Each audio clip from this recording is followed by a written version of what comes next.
Saudara dan saudari terkasih, Injil kita pada hari ini diambil dari Injil Markus bab 16 ayat 9 sampai 15.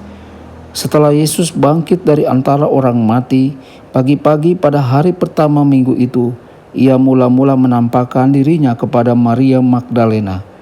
Daripadanya Yesus pernah mengusir 7 setan. Lalu Maria Magdalena pergi memberitahukannya kepada mereka yang selalu mengiringi Yesus dan yang pada waktu itu sedang berkabung dan menangis. Tetapi ketika mereka mendengar bahwa Yesus hidup dan telah dilihat olehnya, mereka tidak percaya. Sesudah itu Yesus menampakkan diri dalam rupa yang lain kepada 2 orang dari para murid ketika keduanya dalam perjalanan keluar kota. Ketika mereka kembali dan memberitahukannya kepada teman-teman yang lain, kepada mereka pun teman-teman itu tidak percaya. Akhirnya Yesus menampakkan diri kepada ke-11 orang itu ketika mereka sedang makan. Yesus mencela ketidakpercayaan dan kedegilan hati mereka oleh karena mereka tidak percaya kepada orang-orang yang telah melihat Dia sesudah kebangkitannya. Lalu Yesus berkata kepada mereka, "Pergilah ke seluruh dunia, beritakanlah Injil kepada segala makhluk.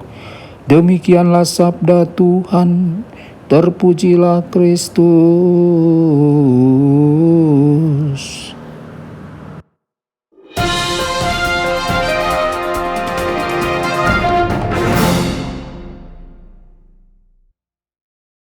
Saudara dan saudari terkasih dimanapun Anda berada, jumpa lagi dengan saya Romo Tedens dalam saluran Warta Kabar Sukacita. Semoga Anda semua dimanapun berada senantiasa dalam keadaan sehat dan bahagia. Ketika para murid mendengar bahwa Yesus masih hidup dan telah dilihat oleh Maria, para murid tidak begitu percaya. Dari baris-baris tulisan suci ini, kita dapat melihat kekuatan yang dapat dijalankan kehidupan batin kita atas iman kita. Melankolis dapat mempengaruhi kepercayaan kita. Mungkin kita telah disakiti oleh orang lain dan kesedihan kita sama nyatanya dengan kesedihan para murid. Tetapi janganlah kita terbiasa dengan air mata kita. Sebaliknya dengan keberanian dan bantuan Tuhan kita, mari kita singkirkan dendam dan rasa sakit masa lalu kita.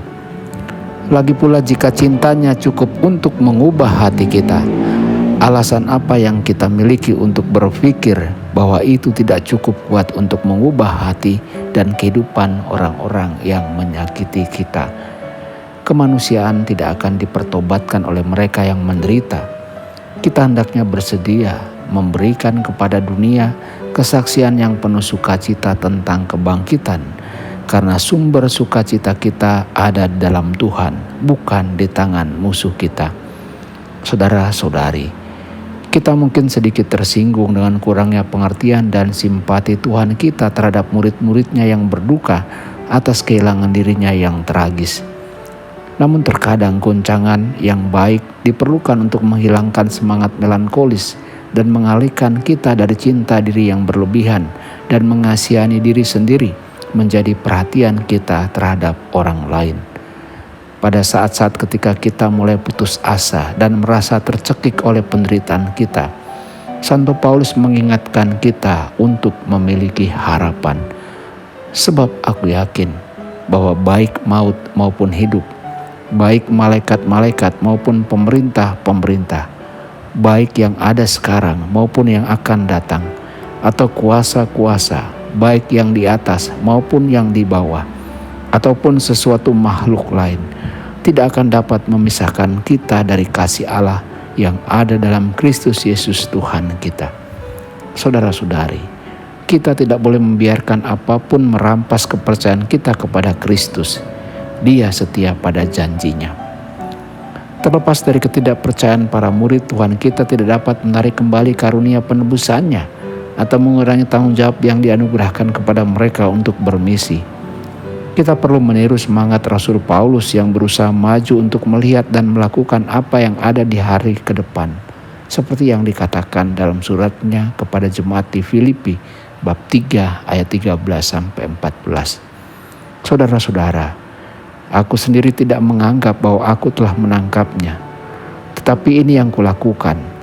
Aku melupakan apa yang telah di belakangku dan mengarahkan diri kepada apa yang di hadapanku, dan berlari-lari kepada tujuan untuk memperoleh hadiah, yaitu panggilan surgawi dari Allah dalam Kristus Yesus. Saudara-saudari, perjumpaan iman kita dengan Tuhan yang bangkit tidak dapat disimpan hanya untuk lingkup pribadi kehidupan kita. Sebaliknya, hal itu perlu menarik kita untuk bersemangat dalam memberitakan Dia kepada orang lain. Inilah arti dari perintah Yesus, pergilah ke seluruh dunia untuk mewartakan Dia kepada sebanyak mungkin orang. Semoga kita tetap memiliki semangat untuk merasul dalam seluruh kehidupan kita di dunia ini. Tuhan Yesus memberkati dan menyertai Anda semua. Sabda Allah adalah kebenaran. Sabda Allah adalah kehidupan.